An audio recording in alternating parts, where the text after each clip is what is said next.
Yeah, expectations of the society. Okay. But if not, if you're not here, I'll just bring this with you. Oh, sure. Okay. Knowledge building. Thursday's Hypermedia Conference, Hypermedia 92, and that will take place at the Student Union. Dr. Curt Bonk is one of the presenters. He told me he used to be a CPA, but then he switched over to counseling and psychology, where he got his doctorate at University of Wisconsin and has taught at University of West Virginia. The second speaker is Padma Medury, who's a graduate student at West Virginia University, and she's also a media consultant. The program which they are going to be presenting, they developed at the university, and they also, in accordance with the program, after they were done with it, they won Zena's first place award for literacy. So I'd like to give the floor to them. Thanks. So I'm in Ed Psych here at Things Combined here, which is a little different than West Virginia or Wisconsin. It was kind of nice. We did set this up yesterday for 2 hours and practiced and had 2 computers wherein we had them communicating back and forth. Bill and I were working with some collaborative writing packages and sending messages back and forth, and had actually everything ready to go. Software's loaded on both computers. Unfortunately, the second computer is somewhere in this building. I don't know where it could be hiding, but somebody's got it somewhere. And the second option was to show this on an LCD pad, but apparently the LCD pads are taken up with this Hypermedia conference. They're somewhere else. So we run into a little dilemma finding an LCD pad at the last minute. So the best we can do, I could have brought down my computer and hooked the 2 together, but I thought it might just be best to just stick with one at this point, and I've got some videotapes that can show some of the things that we can't see. But what we've got is 2 presentations, 2 parts. The last 2 summers I've been working at a at-risk youth camp in Wheeling, West Virginia, that we helped create. We helped remodel an old building that was 100 years old for inner city youth in Wheeling, and had funding from the governor in excess of $100,000 to remodel this building, and then more funding for summer monies and computers and whatnot in schools, in this learning center. It was kind of interesting being there, from the drywalling and taking down all the trees and throwing out all the garbage in this around this house that no one had lived in 20 years, and turning it into a learning center. I was asked to write the grant part that related to computer technologies, and I said yes, and I should have hesitated a little bit more when I said yes. I should have qualified myself, and I'll get into that in a little bit, but ended up being a pretty intensive project. And Wheeling, if you know on a map, is not real close to the University of West Virginia. It's about, was about 85, 90 miles from my house, so to go there every day was a bit of a scheduling problem for myself, and to create a learning center and keep on top of everything that's going on there, and to get experts like Padma up all the time to help us out was also a bit of a dilemma. In West Virginia, they've mandated IBMs in every school, starting with kindergarten and grade 1. Every school in kindergarten and grade 1 had them. Grade 2 and grade 3, they are getting them now. It's going to be all the way up. The governor provided funding, even though this is a Macintosh computer lab, and when he came through the lab, he looked at me and he said, "I can get you any IBM expert that you want, just let me know what you need." I don't think he knows the difference, or knew the difference between an IBM and a Mac, which also caused some problems in this particular grant project. But we did have the governor dancing in the streets with the kids on certain afternoons up there, and providing a lot of political hoopla and so forth. And it was a project wherein you not only learn to deal with kids, but you learn to deal with governors and state banking commissioners and whatnot. So it was an interesting project. Well, I wanted to do research on collaborative writing, and this person came to me and said, "Can you help us out with computers and teach kids something about computers?" I said, "Well, maybe we can. Let's write up the grant and see what we can do." And I was interested in Macintosh because of the networking capabilities of Macintosh. You can use a local talk network very cheaply at $30 per computer and connect computers together off of, I don't know if we've got the little local talk. Where does that go? Down here. just a little local talk connector kits, you can connect 12 computers like we did for $360 and have instead of spending tons of money on Ethernet or whatever, you can do things very, very reasonably if you're working with young kids who don't need to process a lot of information, quickly. So it was kind of interesting. I wanted to set something up working with collaborative writing. They needed someone to propose a grant. So I compromised and I offered some summer workshops for kids under the auspices of collaborative writing. And I kind of tried to get kids into this lab that were interested in collaborative writing, but what we ended up with was anybody who signed up for the summer project got involved in the computer component. We had 150 kids the first day show up with 12 computers, and scheduling problems were somewhat of a dilemma, to say the least. But let me show you a little bit about the project and talk to you about the YES project. So first of all, I'm going to talk to you about the 2 summer camps that we had with these kids. The second year, this past summer, we got more into collaborative writing than the first summer. The first summer, we were basically setting up the lab, getting all the software purchased and organized. I was in charge of ordering all the software, all the computers, hooking them all up, and then training all the kids and the team mentors and the staff and so forth at this learning center. The last summer, we were a little more selective and we were able to focus more on multimedia and collaborative writing a little bit more. So we're going to split this up into 2 parts. In the first part, we're going to talk about the learning center itself, and you'll see a videotape of the learning center. You'll see someone mentioned by the name of Jimmy Page, who was the state banking commissioner at age 30. He grew up in this neighborhood, this inner city neighborhood in Wheeling, who now is a state tax secretary at a very young age, but he's had a lot of powerful influence in helping us create this learning center. A lot of influence. And so there's this very much a political kind of thing going on. At the same time, it was kind of a social thing, or a community-based learning center. At the same time, it was somewhat academic, and we were trying to do research. So there's a lot of different things going on here, and it's kind of interesting trying to juggle all 3 things at the same time. Okay. Well, the first presentation we've done on HyperCard, and we did it on PowerPoint. I'm going to show it to you, I think, on PowerPoint. And again, I apologize for this. This should be in color. And let me go to the slideshow. And those of you who came late, this was a presentation that was set up yesterday on the large screen, but the computer is gone. And no one could track down that computer, and the LCD pads are gone. The title of this topic is "The Future of Technology Come Sail Away with Cooperative Hypermedia." So we have the little sailboat. PowerPoint. There are 5 aspects or 5 levels of what we're trying to do at this learning center. The first level was just planning and acquisition of computers.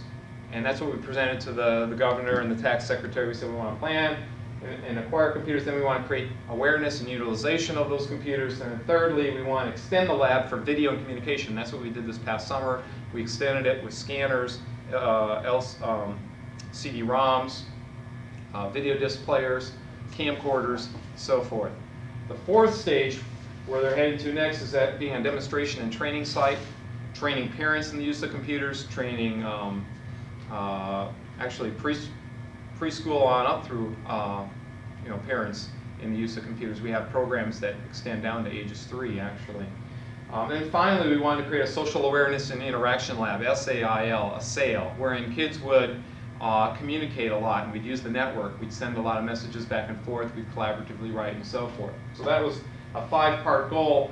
What we've got at the center are Macintosh Classics, LCs, SEs, CD-ROMs, as I mentioned, laser disc players, TVs, VCRs. We also have an IBM, and on the IBM we've got a CD-ROM with encyclopedias and various things, various writing tools. So we have encyclopedias both on the Mac and on the IBM. The kids can access a lot of data. We got money from various hardware companies in the area.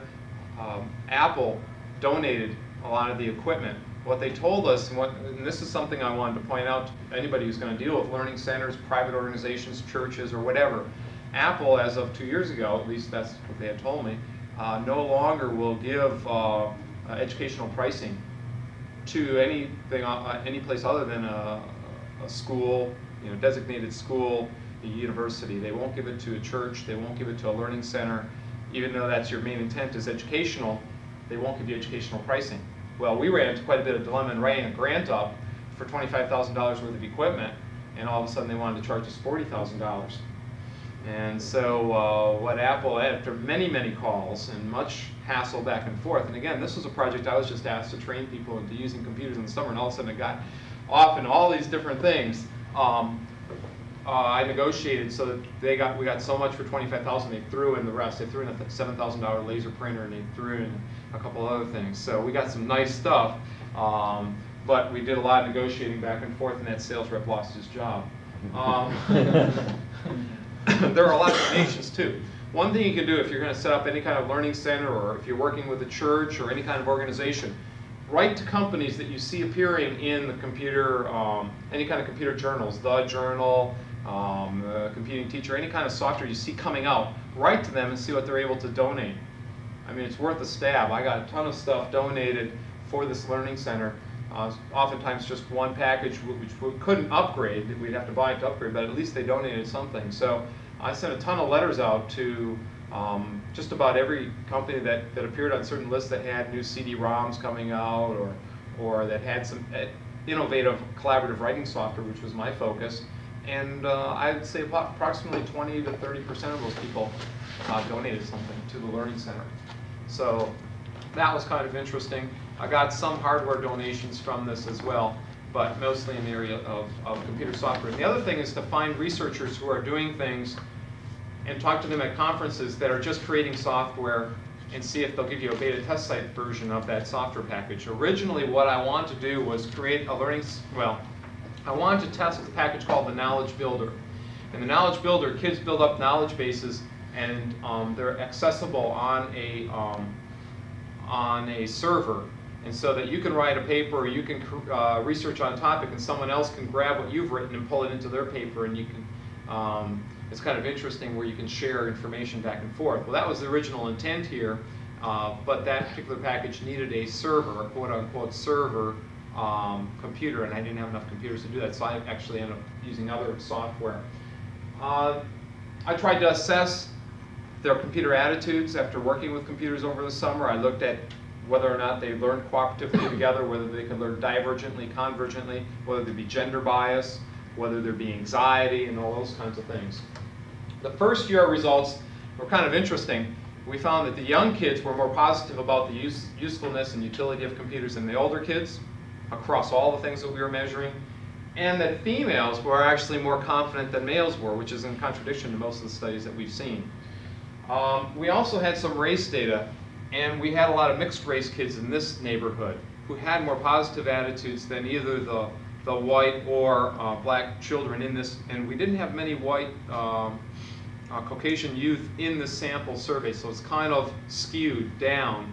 But it was kind of interesting that the mixed race kids had the most positive attitudes. They might have had the most social support in this neighborhood, I don't know. The second year we went back, and we found kids doing a lot more with the computers right away. I mean, they were more enthusiastic, although the first year they were enthusiastic. I couldn't get them out of the computer lab, couldn't get them out of the rooms. They would greet me there as I come in the morning, and they'd be ready to set up and go.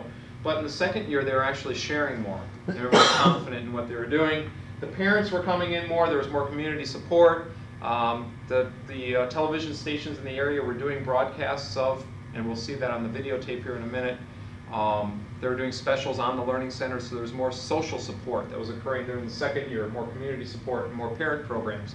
I taught a couple of the teen mentors enough that they could train parents once I left on how to use computers and word processors and so forth. Some of the differences, if you see a bar chart here, the higher numbers represent female attitudes towards the computers as a divergent device, a logical thinking device, looking at their confidence, looking at the utility of computers. Females were higher than males on many of the things that we measured, and that shows up here on this chart as well. And we looked at younger versus older. Younger kids ages 8 to 10 were actually more confident than the older kids ages 11 to 13, and that sometimes falls out of a lot of the literature. It could be in part due to the fact that younger kids have had more early exposure than the older kids have had.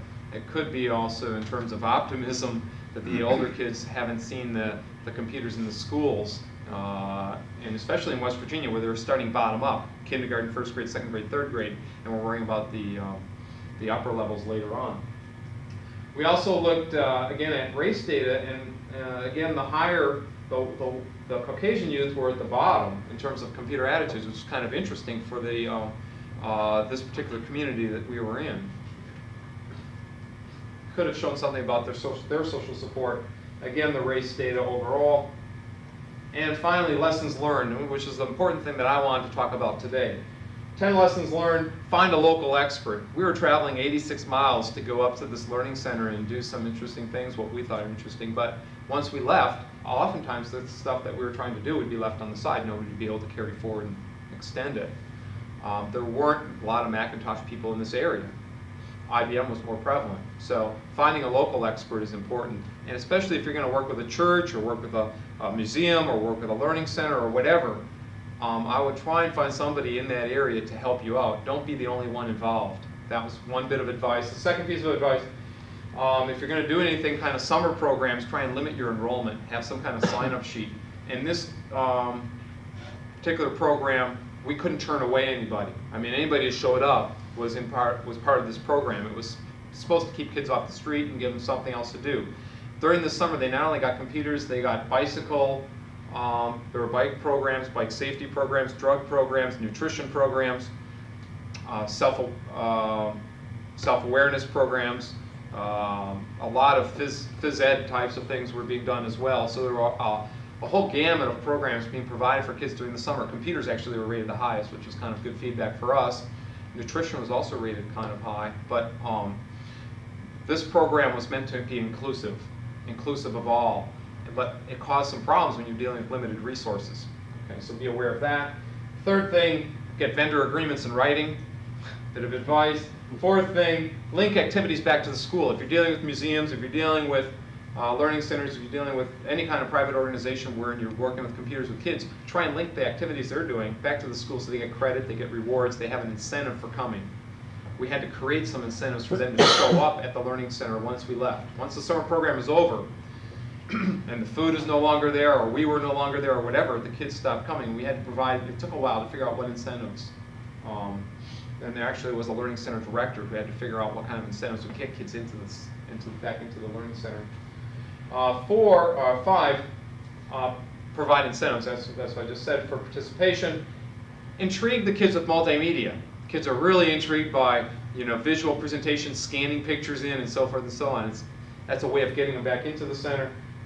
7, be aware of political hype.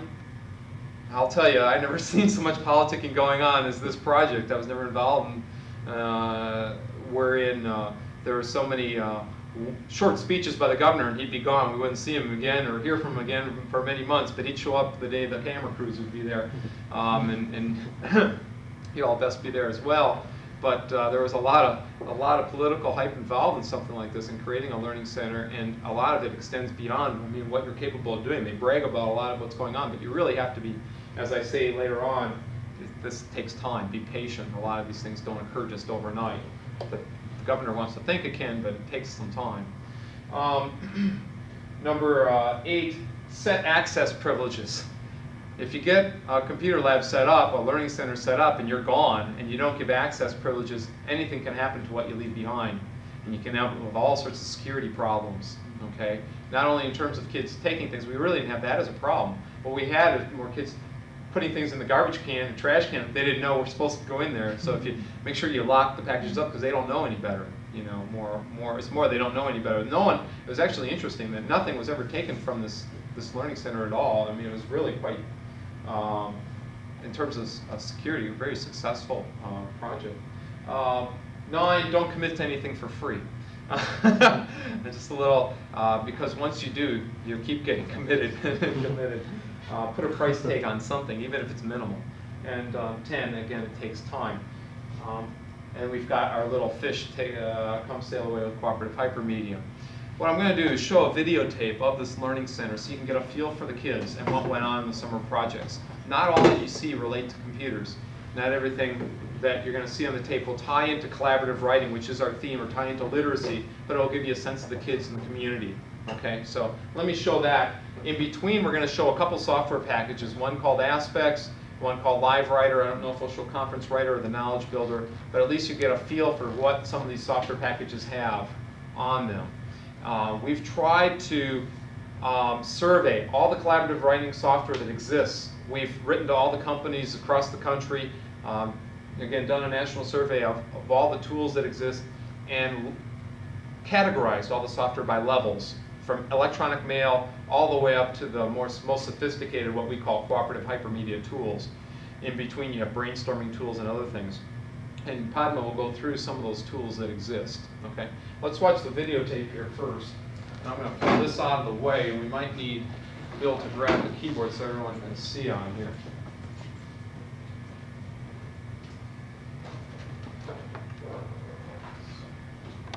How's that? Okay, catch the lights.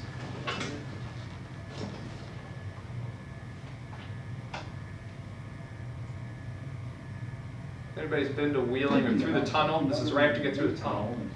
Might have been difficult for some kids over the past several months, but it wasn't for the hundreds of 7 to 13-year-olds who took part in Project Yes this summer in Wheeling. The 6-week multidisciplinary program went far beyond the bounds of the traditional day camp. Teams served as mentors or role models for the group. Faculty members from West Virginia University brought certain academic skills to the kids. And then, of course, you know, we have a component of the program where we just teach life skills, coping skills, problem solving, and that type of thing. And that, in my opinion, is what makes this program so unique. That these kids can have fun, they can enjoy themselves during the summer, but learn some academic skills, and hopefully go back to this classroom in the fall much more better prepared. What did the kids do? We learn about bicycle safety, nutrition, self-esteem, and we use computers and have special guests every day, and it's a lot of fun and it keeps me occupied in the summer. Sounds canned, huh? Using funds from the Governor's Drug-Free Community Program and West Virginia University, the weekday activities happened here, a refurbished house now known as the Learning Center in East Wheeling. Those team mentors who guided the youngsters benefited too. By working with the younger age group, it has installed within me a great deal of patience because they're younger and you need to take out a lot of extra time to explain certain things with them and to participate in things with them. Where I'm kind of impatient, but I think I'm doing well because I'm learning to become a lot more patient with the kids. This drop-in learning center has helped these disadvantaged youths gain certain skills that have sent them back to this fall's classrooms better prepared. But local residents and city officials credit the project with doing even more. They say it's changed both the look and the attitude of their hometown. This is Jack Johns reporting for the West Virginia University Extension Service.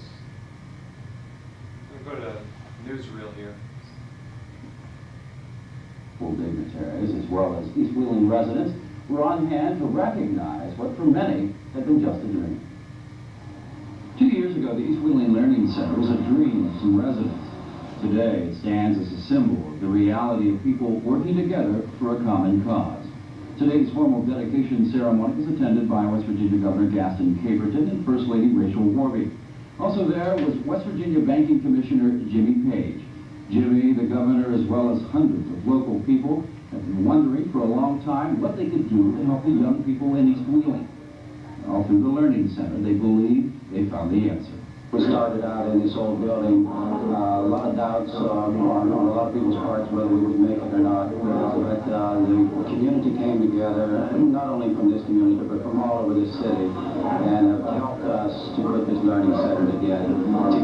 I think one of the things that I mentioned before was that when they were working, no one asked why we were doing this, but they kept on working, and when we saw those children coming down on June the 23rd, and they were coming down Cherry Street, Lynn Street, and from all over the place, and we were expecting 50 or 60 people, and all of a sudden we had 112 people, and then we knew the answer to the question why we were doing it. It's such a beautiful thing to see young people being able to get the type of basic education that they'll need. The first program offered this summer is Project Yes, which stands for Youth Enrichment Services.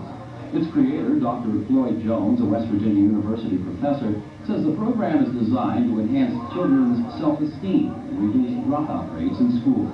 As much time we can spend giving them fun things to do that are constructive, recreation, physical education, health, also give them this academic computer technology, computer-based literacy, also focusing on this leadership or life skill development, the coping skills, problem solving, decision making, those kinds of things. And we really hope to see that kids not only want to come to the Learning Center on their own doing school for after school programs, but that they do better in their schoolwork and they feel better about themselves. It's fun playing on computers.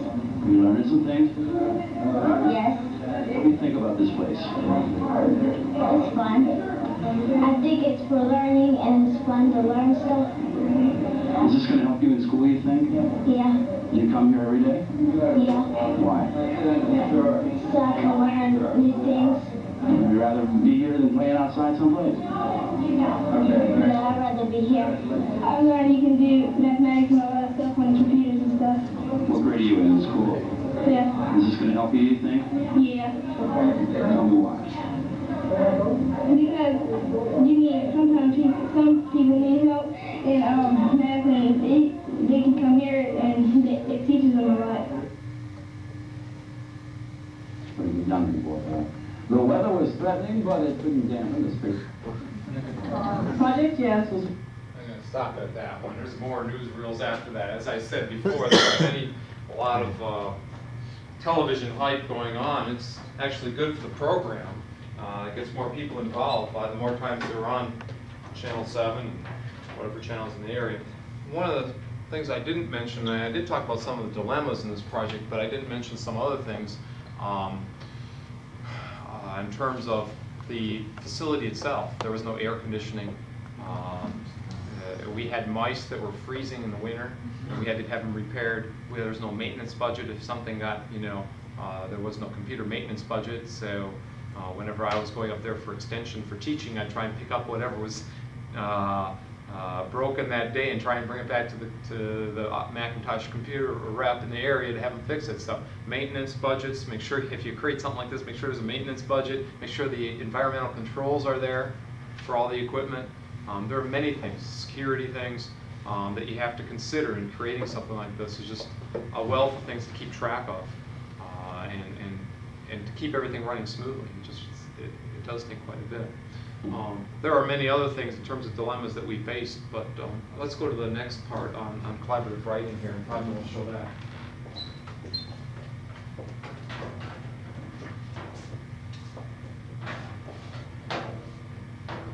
Before I show you this, let me give you a little story of what happened one of the first days that I went there to the Learning Center.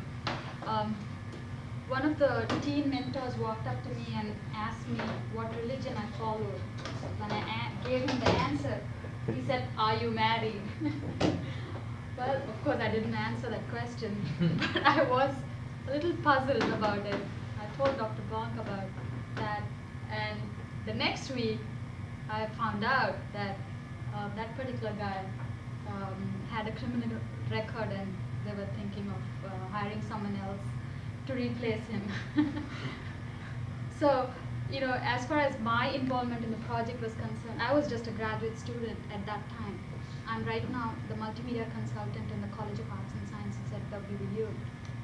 And Dr. Bonk says you should never do anything for free. Well, I didn't follow his rule. I did a lot of things for free for this project. We spent endless nights in the EdSpsych office in Allen Hall at WVU, testing some of the collaborative writing software out. We also spent a lot of energy preparing our camp experiences with a computer. So there were lots of ups and downs as far as my experience with this camp were concerned. There wasn't much money. Initially I was a little scared, to be really honest, because I'm an international student. I'm originally from India, and I did not have much exposure with the students in the school system here. So why did I get into this? There wasn't much money, and there was a lot of time that was spent, and I was scared. reason I got in was because I wanted some experience. All my classes, said, well, here you go with this, all this, there are these kids and there's all this technology or there all these theories that you can apply. But I really wanted some hands-on experience with the kids. And now I'm getting a lot on my job too. So the real high, as far as this project was concerned, was this last summer when we went in one day and we tried to work with the interactive laser disc with the kids, and they just loved it. It was just so interesting. There was a lot of participation. I would say almost 90% participation from the kids. They came after that, they wanted to play with it more and all that. So, whatever you read about multimedia projects, that is true. Kids do get excited when they create their own projects. You can really see it there at the Learning Center. So I'll show you some of the work we did with the collaborative writing packages.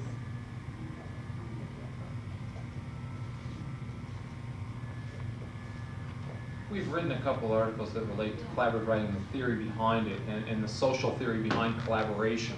And we're not going to bore you with all the theory behind collaborative writing. There are a lot of important points to it, right? Yeah. In terms of the social interaction theories. But what we thought we'd point out more is the features and the tools that exist themselves. So if you want to know more about the theory behind some of these tools, we could go through that, but we've written on it and you can ask, Have you got them published somewhere? Yeah, in print. We've got copies of that. No, you need In print. Chronicle or Yes, Computers in Schools Journal. I see. They have a special issue of Computers in Schools, all on hypermedia. It should be out this fall or winter. There will be a special issue on that, very thick one probably. It might be a double issue of Computers in Schools. Oh, this is just a little graphic I put in about collaborations before groupware. They use the computer and the phone and face-to-face interactions. And then collaborations with groupware and of course also over distributed networks, wide area networks. It's possible. I was trying to work on putting the people in, but didn't get enough time to look at all the technical parts of that. Let's look at some of the features of collaborative writing packages.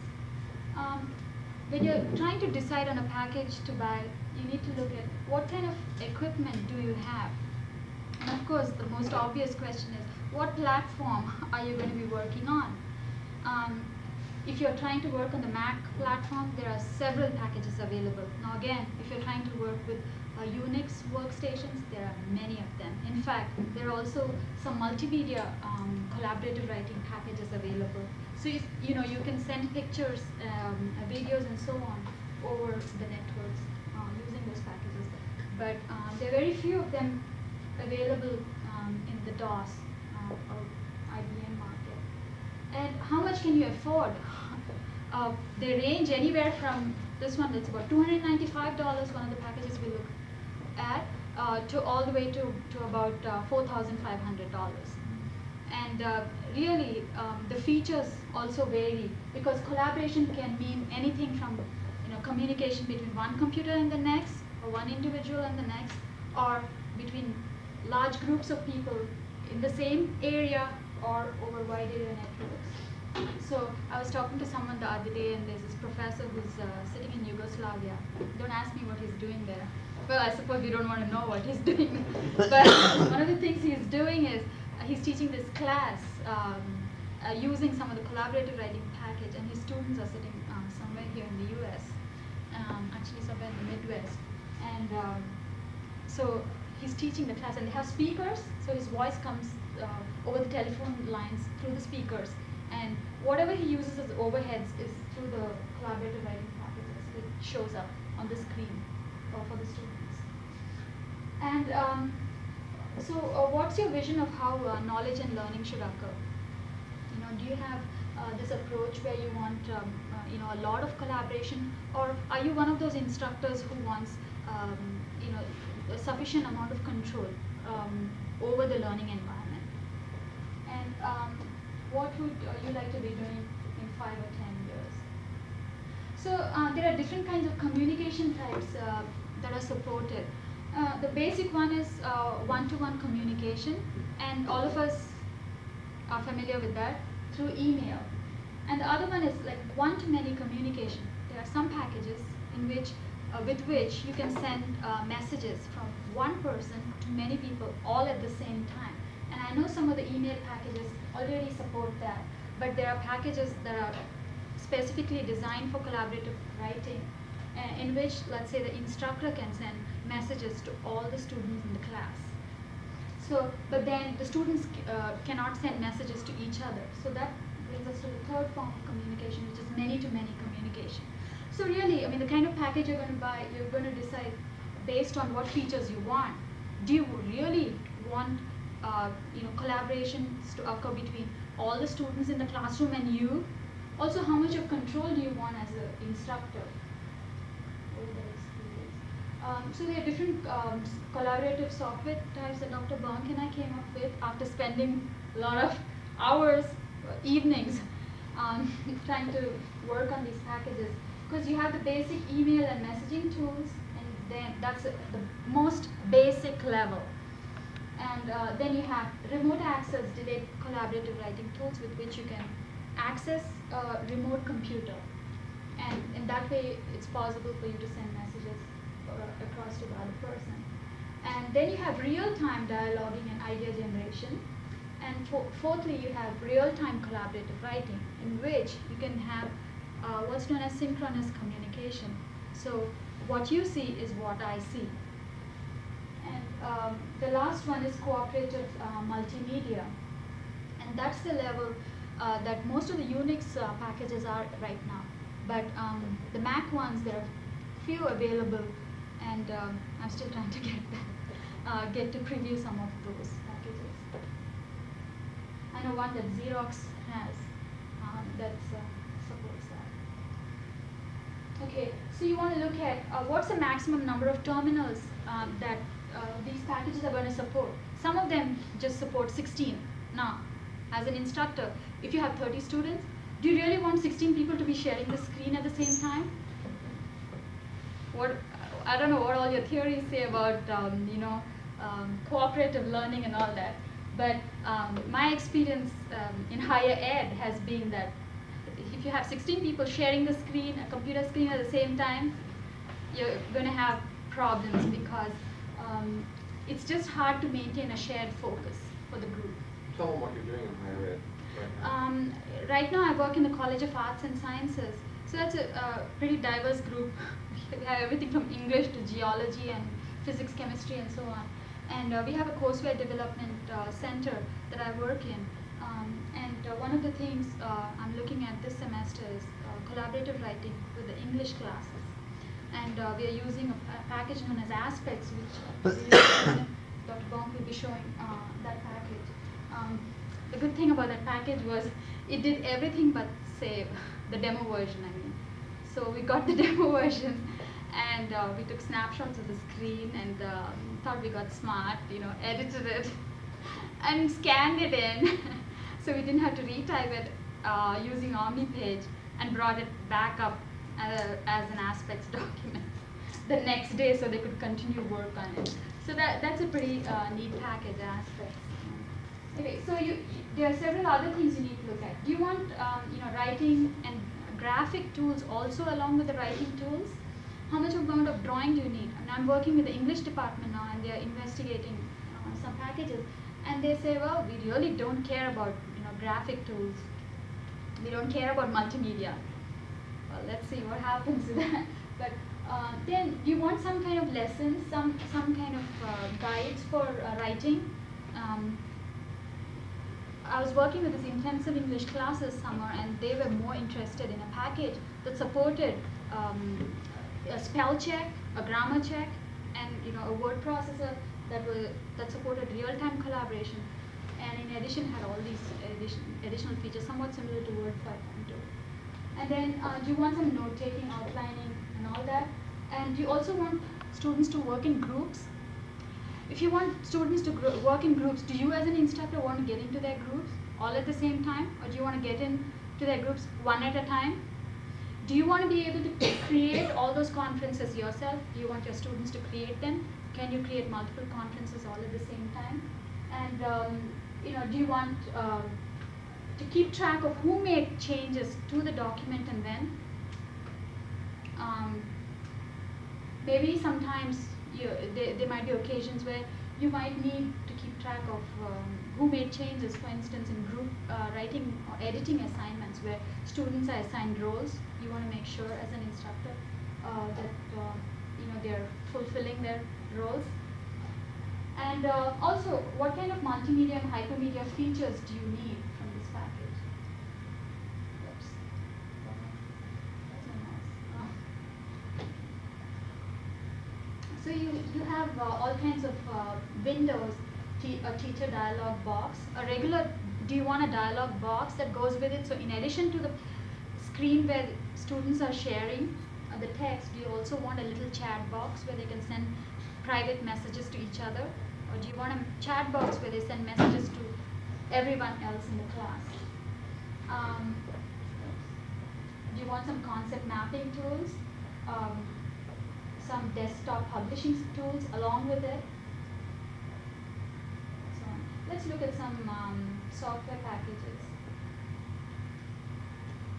At these different levels, these are our 5 levels.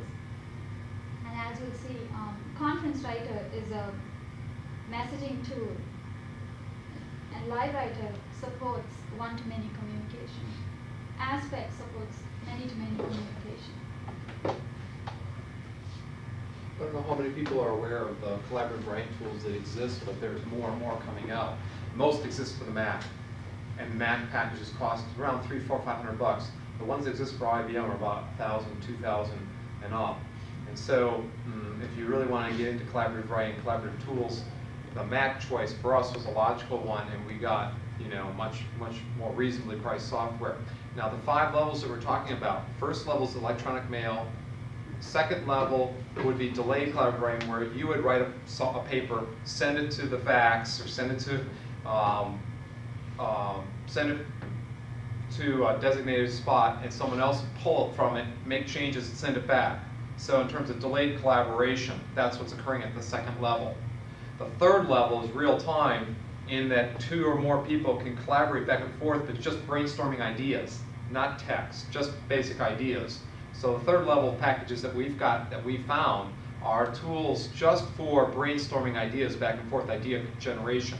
What we found the 4th level was going beyond idea generation, was for real-time papers, writing documents up in real time. And the 5th level, it goes beyond just text. It goes to graphics, animation, voice, you know, sound, whatever. Other things are added to it. So the first level is just electronic mail. That's what all of us are involved in at some point in the day, at least around here, many times. Second level is delayed collaborative text, wherein you would send something somewhere and someone else would respond to it at a delayed point in time, but not automatic, not on the fly. The third, everyone can see what each other's doing, but it's just ideas. At the 4th level, everybody can see what each other's doing, and that's text, actual papers, documents that you can change. I could be writing it in Chicago, somebody else could be in Philadelphia, or it could be just within an office area, or within a classroom, or whatever. At the 5th level, it's more than text. It's text and graphics. So if you didn't catch that, that's yeah. So the last level, you know, that he's talking about, cooperative multimedia, is the way everyone's saying all the technology is going to go, because all software, they say, is going to coexist with video on the desktop anyway.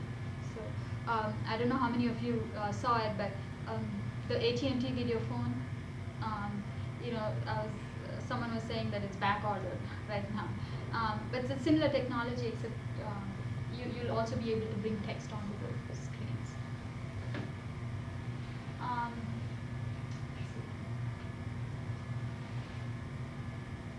What are some collaborative writing techniques? Some possible writing roles. You can assign students the role of one as the author, the other the reporter, proofreader, co-author, editor, peer reviewer, devil's advocate, and so on. And in fact, that's one of the things we're doing at WVU this semester with the English class. We have 4 roles assigned to the students, and every week they take turns on the computer. So it's like for 4 weeks they go through the group writing process, and 1 week one student has a certain role, next week the same student has role B, and then the week following that the same student has role C, and so on. And so one checks the grammar, one checks the content, one checks the organization, and so on. So they have all 4 roles. And we're using aspects. Okay, what are some writing and cooperative learning techniques? You can team plan and write. Half of the team writes and the other half revises. Or you can have one member writes and the others individually revise. Or one member writes and everybody else revises it. Or you can have some group brainstorming.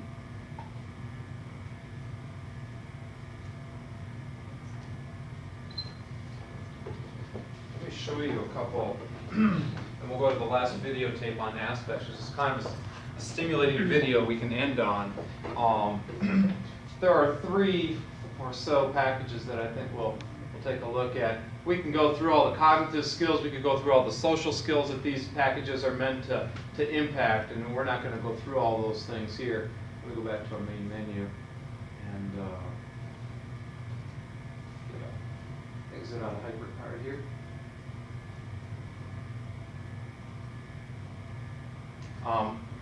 Originally, as I said, we had some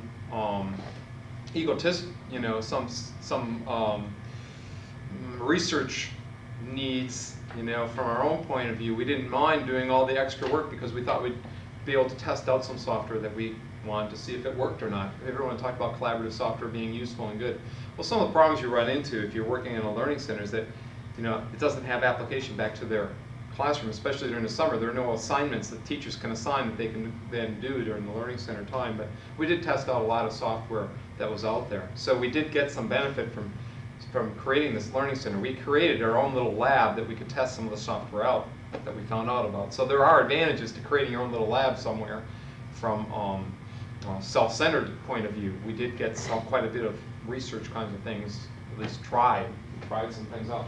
Well, one of the things I wanted to try out was a knowledge builder. Some people in Canada, superintendent of schools up in the Manitoba area, had created this with the assistant superintendent of schools in the area.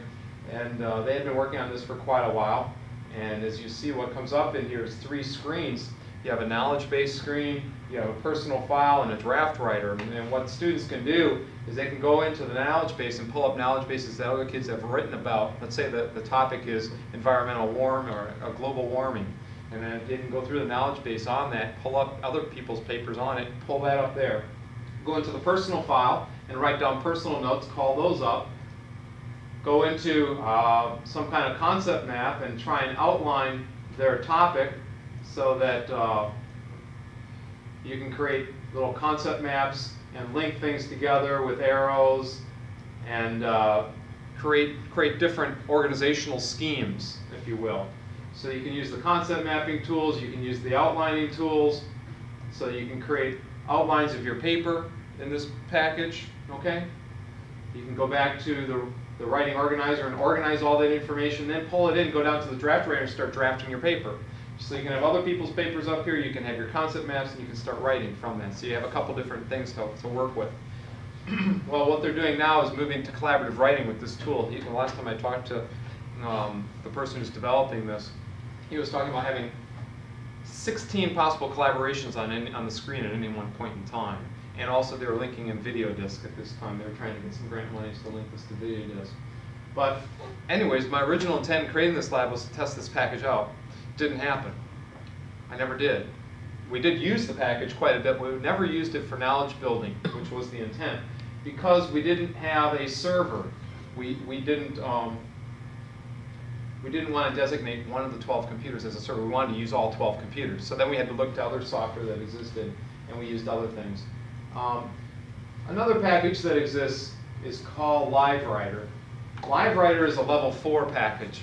It enables you to collaborate on more than one thing at a time. I'm just going to open up the student disk.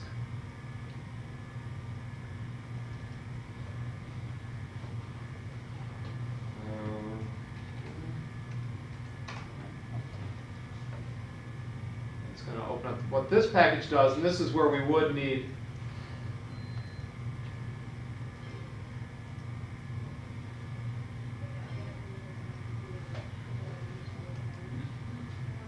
ID number.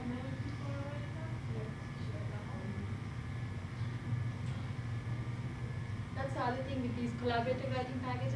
You almost have to put them out with the group you're planning to use them with. Because so much of the pilot testing we had done, even this last summer I had done the place where I work, we did it with 2 computers or 3 computers at the most, and then 15, 16 students would come into the class and things would just crash. It happened with one of the packages this summer. what Bill and I were doing yesterday. I pulled up the paper.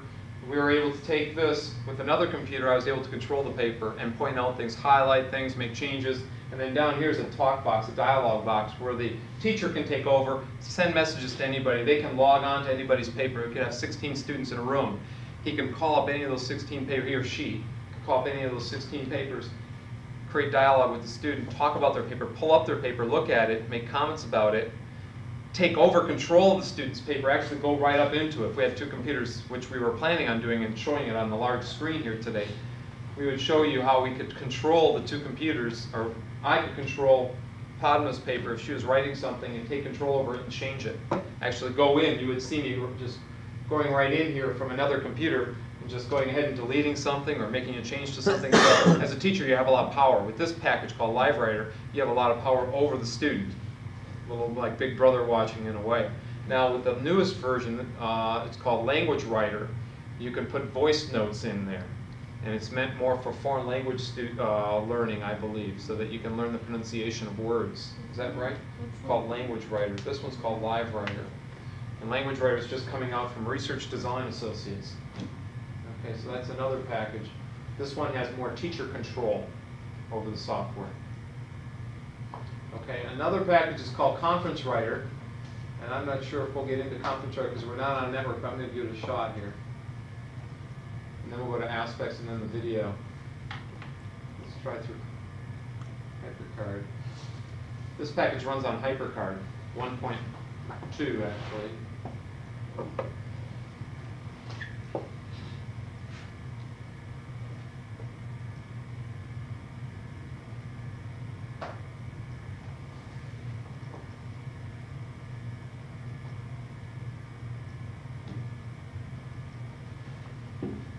No, looks like I'm gonna. Does it need to be on the local? Maybe You so. should turn Apple Talk on. Because I think it's on the Ethernet. Is it on Ethernet? Yeah, so you might want to switch it. Where's that Under under? the control panel.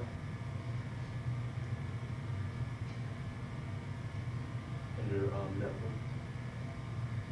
Okay.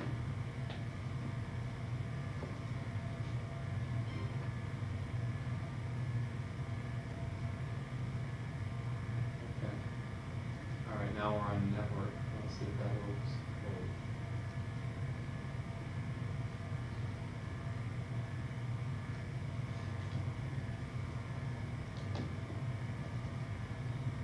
You're right. In this package, what students do is they form groups. There's this little hands they're shaking here. You have the hand shaking, that means there's a connection or not a connection. What students do, they write within a group message, whatever it might be, and then it's a dialoguing tool. Then they go to send to within their group, and it'll tell them they set up a group or this is a group, and it'll send a transcript. And in this transcript window is the entire rich data set of all the dialogue. You can give, as a teacher, you can give students a topic and have them dialogue within groups, small groups of 4 or 3. You can give them an open-ended question and just have them dialogue about it. Or a topic that they're supposed to write on and have them dialogue first and then go to write. So what the students do is they dialogue in one box, they compose some dialogue, and they go back and forth and send messages. Then they can go to the editor and start writing their paper. Okay? So they can go back and forth. They can actually go back to the main menu. You can actually go into the dialogue box, a transcript box, and save, actually cut and paste, and take some of your dialogue and put it into your paper. So it's a way, this is a 3rd level tool for brainstorming ideas. So LiveWriter is a 4th level wherein you're collaborating on text. This is a 3rd level where you're brainstorming ideas. Okay? I'm going to show you a 5th level.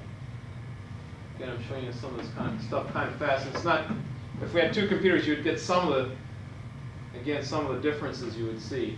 Let me show you the final package, and I'll show you a videotape on this one. It's called Aspects. It's the most advanced package we could find for the price.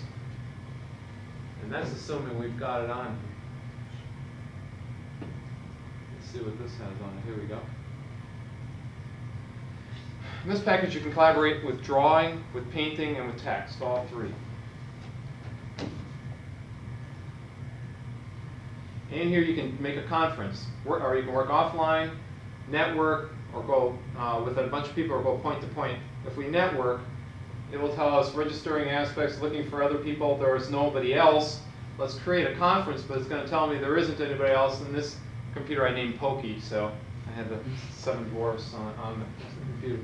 Anyways, Pokey's going to create a conference, and we're going to open a new document, a writing document, not a drawing or painting. And in this package, you've got a little pen down here, and you can share the pen. If the conference is created wherein you want a partial collaboration, what's it called? Medium collaboration. You have to share the pen back and forth, I believe. If it's full or free-for-all mode, anybody can be writing at the same time, so that I can be writing whatever I can be writing, okay? Someone else can be coming in and cutting in and writing a comment on there, right on the same screen.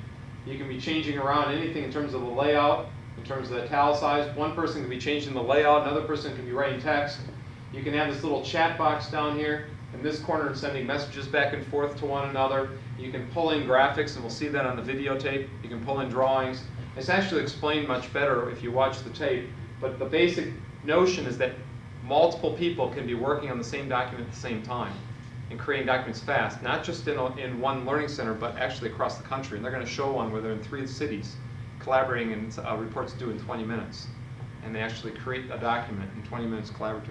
Did you come to any consensus about group sizing or types of group sizes that worked well? Or 4 in my case, with higher ed.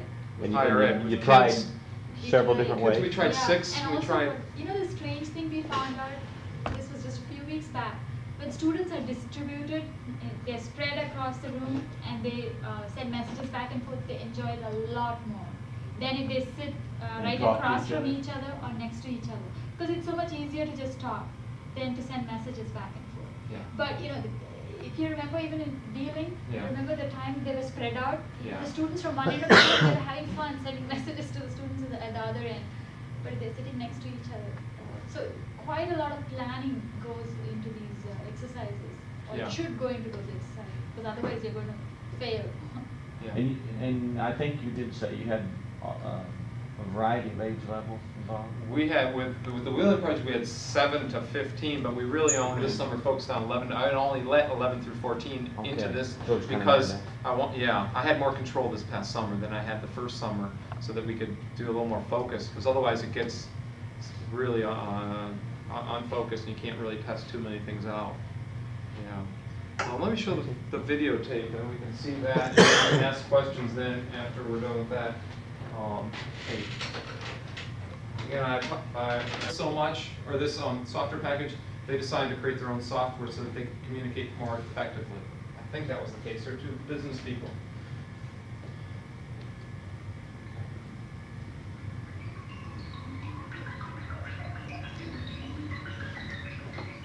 Communication is the key to success in business. In the past, individuals traveled from desktop to desktop, office to office, even coast to coast, to work together on the same project at the same time. Now, thanks to a remarkable new breakthrough in conference software from Group Technologies, there's a better, smarter, more economical way for people to get together without ever leaving their desks. First, there was the Macintosh.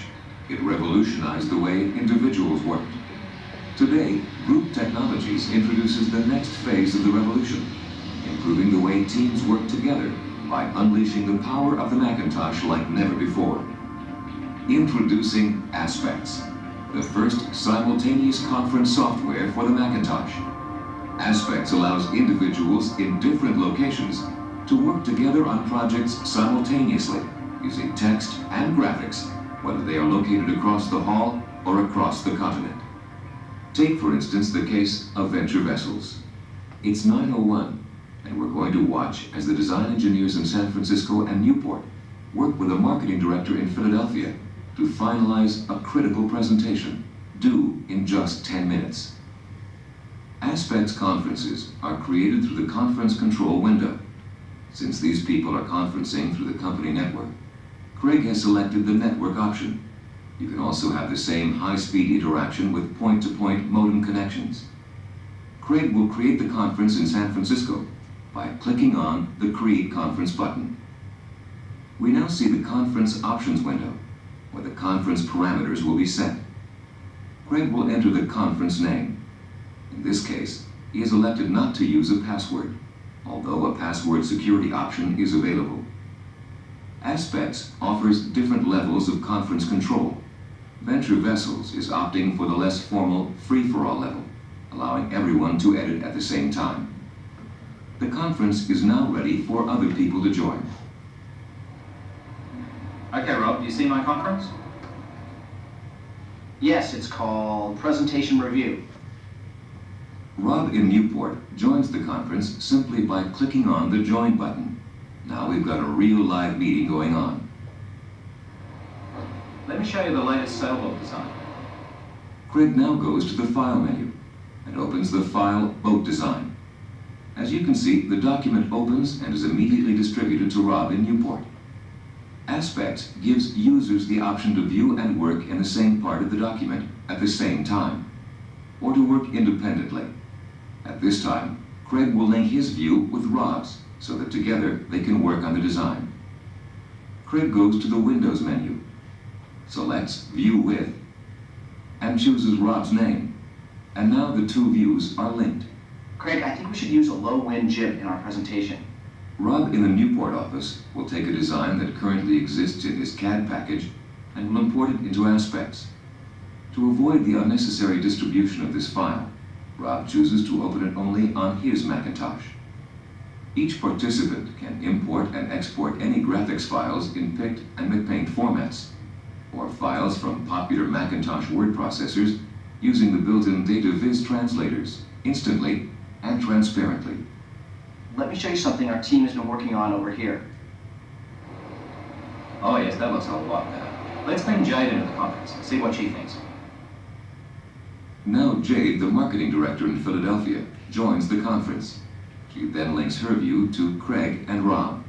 Now Jade, Rob suggested we use a low wind jib for our presentation. What do you think? Yeah, that looks great, but that means I'll have to change the presentation text.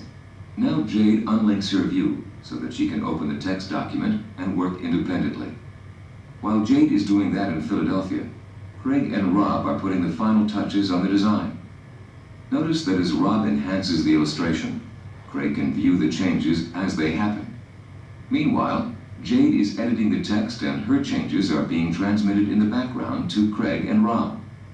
Aspects provides a complete set of graphics and text tools that Macintosh users will find familiar and easy to use. I'm done. Are we ready to put this all together? Yes, let's do it. Now watch as Jade relinks her view to Craig and Rob so that she can look at the revised design. That looks good. Let me just reduce the size to fit it into the text. With familiar Macintosh techniques, Jade selects the illustration and sizes it to fit the document. She then copies it to the clipboard. Changes to the text document,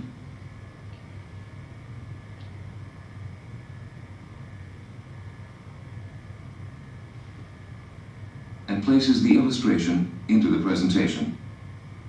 We did it. That looks great. We couldn't have done this without Aspects. You've seen how Aspects help this group work together, quickly, efficiently, and clearly. Let us show you how Aspects can help you.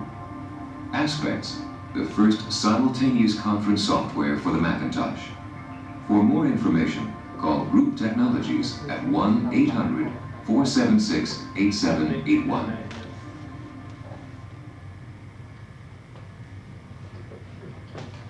Okay, that gets us a little bit away from where we were with the Learning Center originally, right? Like I said, we're covering two different things, but we're really not. Our basic focus in helping out in the Learning Center originally was to test out some collaborative writing tools. This just extends us to the workplace. Our most recent paper talks to issues of how workplaces are changing and writing tools in the workplace are changing. So we're concerned about both, actually, and just collaborative writing just happens to be our primary focus. The stuff I was telling you about the Learning Center is just something else that we were dealing with at the same time. Go ahead, Sonny. They communicated by phone at the same time they were doing Yeah, but they could have done it through the program. They could have done it through a chat box, yeah, and just sent messages through that chat box. And but they were working with simple graphics there. If there were more complex graphics, it would take much longer to communicate the changes. Actually, I think their newest version, they've been working on the graphics part of it, from what I understand. I don't know. The version that we have is 1.03, and it brings in just regular graphics through the clipboard also, but then it does not support color. So it takes files that it not integrated into it. But it's all done via regular modem. Also, it works over the internet. And that's the really interesting part, because students here at Indiana could communicate with students at WVU, for example, using a package like this. And that's where I see the real potential. Distributed computing. That's where there's so much of fun. There's someone working in Victorian poetry in one place, and there's somebody sitting, at another location who's an expert. And they can communicate on this way. School I just came from earlier, last semester, they're trying to implement something like this for the teacher education department and local schools. Eastern Michigan? Or? No, in North Carolina. Is there someone that they could talk to that might give them information on what you've done? What I'm trying to, they've asked me to keep my eyes open for things like this, and to let them know where they can get information, like the HyperCard stack, or the article that's coming out, letting them know that's coming out. Just have read that article and have a summary of all this in there. I would talk, if anyone's going to want to see something really interesting, again, I'm pushing Rich Lair's presentation at Hypermedia 92. At 9:50, Richard Lair's talking about his Hyper Author program that he developed using SuperCard. And when he came to present it last year at West Virginia, he was looking for beta test sites. It's a Macintosh-based package of Padmas. That's going to allow for some collaborative capabilities and some quite wholesale curriculum changes. I mean, they've thrown away the textbooks and gone totally to students creating their own multimedia documents. Those look at our, we have a listing of all addresses at the end of our article and all the names and contacts. Dimitri Okejas from Group Technologies, he's one to talk to at the 800 number. Dimitri would talk to them about, I'm sure, about what pricing they could get on Aspects. I don't know, Aspects is one of the better things, but as far as schools go, it was not created for schools. That package is now being marketed for schools and education. That's a big problem with some of these tools. They're created for business, and now they're looking at education as an add-on. So there's still some work that needs to be done, quite a bit that needs to be done and it depends on what you want to do. Do you just want to brainstorm ideas? Do you want to work on text? Do you want to work with graphics? What do you want to do? So it kind of depends on your goals and the money and the platform. Anything else? And the pricing on a program like Aspects still in that $395, $495 range? It was for a lab pack, we got it for about $12.95 or so. How many computers? So expensive. How many computers? 16? Yeah, we got 20. 20 for $1,200. I think it's, if I'm not mistaken, you can get it for $299, $399 for individual use, one package. That doesn't, okay, so it's not a lab. That's one of the more expensive ones, actually. Live Writers, I think $299 for an entire lab. Conference Writer, the same thing, $299, $399 the whole lab. Knowledge Builder wasn't being marketed yet. That was still a beta test site. I don't know what the price is going to be on that one. Are those retail prices? Yeah. Yeah. Now, again, every time I say a price, they have a coupon for $100 off, or you go to EERA and you meet up with them, you know, or wherever they might be. So. But you know, some of the multimedia packages, groupware packages, they are very expensive. Yeah. They go like 2,000, 1,700 for a copy. There's a couple other packages that we haven't even mentioned, like markup. Markup, you write a paper and you put it in, and someone accesses your paper, and they make all sorts of marks over the top of your paper. They don't actually change your paper, but they go over the top, kind of like a teacher writing over on a paper and then turning it back to you. Or this is kind of like written over the top, like I don't know what they call a shell of your paper, and then you get sent back to you. That's like $160 or something like that. There are various prices. It kind of depends upon the kind of things that you want to do. You know, do you want to collaboratively write live, you know, or delayed, or just brainstorm ideas, or do you want to just email? Email packages can be real cheap too, just electronic mail kinds of things. So there's just a lot of, what we're trying to do is point out there's a lot of group work coming up for kids and for the workplace, and no one's really set up criteria to look at it, to evaluate it, so we try to create criteria to evaluate, and number two, to categorize it. What levels of collaboration are occurring, and group interactions are occurring. So we're just trying to categorize what exists and point out educationally what we need, so that as businesses are taking things like aspects and saying it's useful for education, is it? You know, we try to. Is there any research done on the value of this educational value, like the effectiveness of this program? Comparing programs? Whatever program you use for this collaborative writing. Aspects itself has limited, but there are some that do have some evaluation to them. There's a package for the IBM that was created at the place that has deaf students, Guadalajara, how do you say it? Gallaudet. Okay, that has a ton of evaluation on it, and that's called Real-Time Writer. And Real-Time Writer is kind of a misnomer, because really what they're doing is real-time communication back and forth, brainstorming of ideas, wherein a teacher might pose a question to the entire class, and then the students interact on that question, or they might brainstorm on a topic. But that was created to get hearing impaired or deaf students to open up and talk more. But now it's being taken from that market to the mainstream educational market, and Joy Payton has done a tremendous amount of research on that particular package. So it's kind of, some of these have a lot of research and some don't. No one has compared them, you know, taking aspects compared to library, compared to something. No one's done anything like that, so that's wide open. Anything else? I get your question about this learning center, right? You have this group of more than 100 people. First question is, how do you draw up this curriculum, this of become great? Yeah, it gets... And the content. Yeah. What we did is we grouped kids according to ages, 7, 8-year-olds, 8, 9-year-olds, 10, 11-year-olds, 12, 13-year-olds. Then we had software that was applicable to each different grade level, and then they rotated throughout the day. We might get 9, 10-year-olds at 9 in the morning, 11, 12-year-olds at 10, you know, and then 11 o'clock, and we'd have one group after another. Sometimes they'd be 20 kids, so we'd have 2 per computer, or 25 kids, you know. Other times it'd be 15 kids or 10 kids, and you'd have 1 per computer, and it rotated. It made it really hard to do any quote-unquote true research. It was more of just exposure, especially the first summer that we were there. It was more exposure than it was research. The kids that participated, were they hardcore, or was it like if they weren't there, would they be in a gang? I mean, how much motivation? I mean, yeah. What kind of things have motivation? Really good question. And I guess we had 2 sides to that story. The person I worked with, he was disappointed sometimes when they weren't there, in that they might be at basketball camp.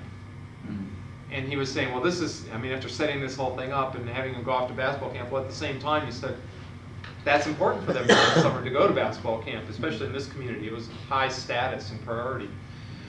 But the parents did support and bring their kids in there when the camp was being held. It was just after the camp that it didn't continue as much. Absenteeism was kind of interesting. The first few days, we'd have a ton of kids, especially when the trips were to Kennywood and to the zoo or to wherever they might be going, the Pirates Stadium or whatever. Around those days, you'd have the highest attendance. And especially the beginning of camp, you'd have the highest attendance. But I'll tell you, we started that first day, we wanted 60 to 70, as he said on the, he was expecting 50, 61, it was 60 to 70.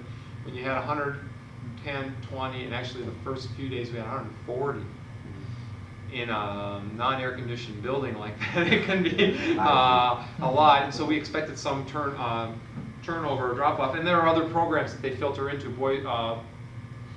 boys camp, girls camp, kinds of things throughout the summer, okay? And actually some of the other camps were jealous of us getting all the kids that they normally would. So we knew there'd be some that wouldn't show up. What was surprising was the turnover that we had so many new kids appearing. And we really didn't see, and the police in the area commented on how much less gang activity occurred and how much easier it was for them during the summer, during the camp time.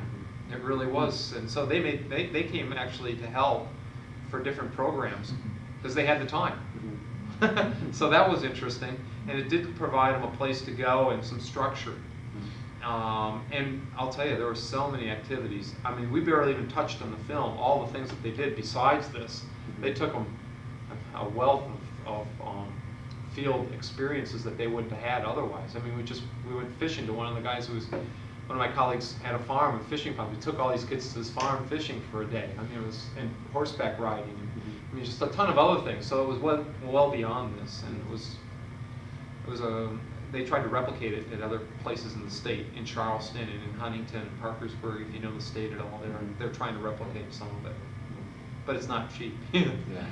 So what do you see the future then for the Learning Center? For that Learning Center, what they really need to do is make a real good, solid connection with the public schools in the area. The problem is that the closest school was closed down that next year. It was actually its last year, and so last summer, the kids who were going to Clay, which was the closest school, are now being sent to other schools. And so there really isn't a close neighborhood school anymore. Now it's more of a mile and a half instead of down the block. There'd be a local school. The closest school now is a Catholic school down the street. I think that's important. Having a computer director or someone, and I did make a recommendation there, and they did hire somebody who was a team mentor for various summers, who was going to Bethany College and learning about computers, and he was going to serve as a nighttime computer coordinator, and he was going to teach parents and others about computers. So that was another important step. Getting and maintaining the equipment that they have and getting a maintenance budget was another thing I recommend. I made a bunch of recommendations, and they were going to try and do some of them. So as far as next steps, those training people in the community about what's there. I think adults really have stuff. And Saturday programs for kids.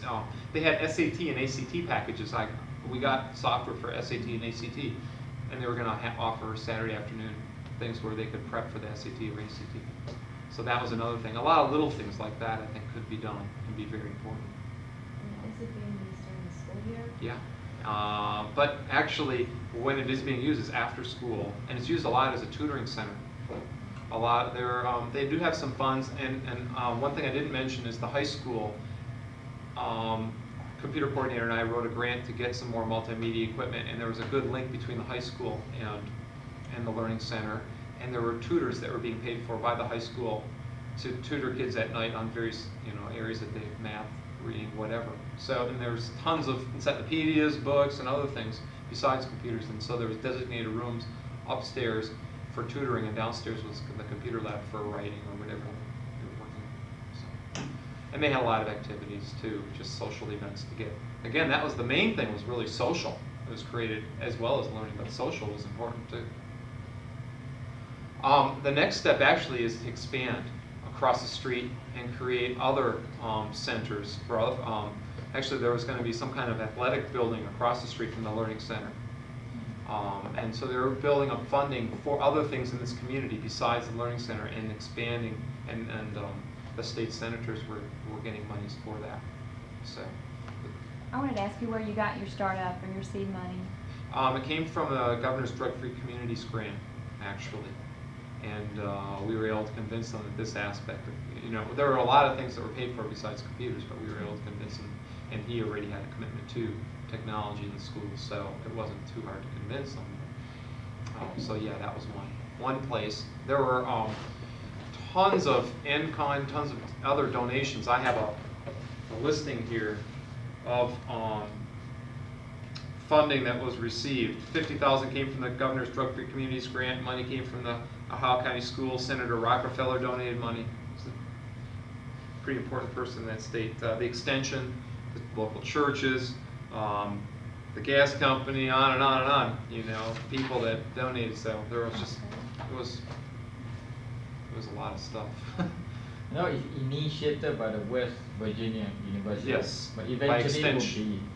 Eventually it went to be a community type of setup. Exactly. Not necessarily, or it could be permanently helped by the university. Actually, what's interesting is the person I worked with, Floyd Jones, who you saw briefly on the tape, he was hired by the extension to run a program every summer like that in communities. It happened that Wheeling at the same time wanted to create a learning center, so it was a nice marriage. Yeah. It was interesting.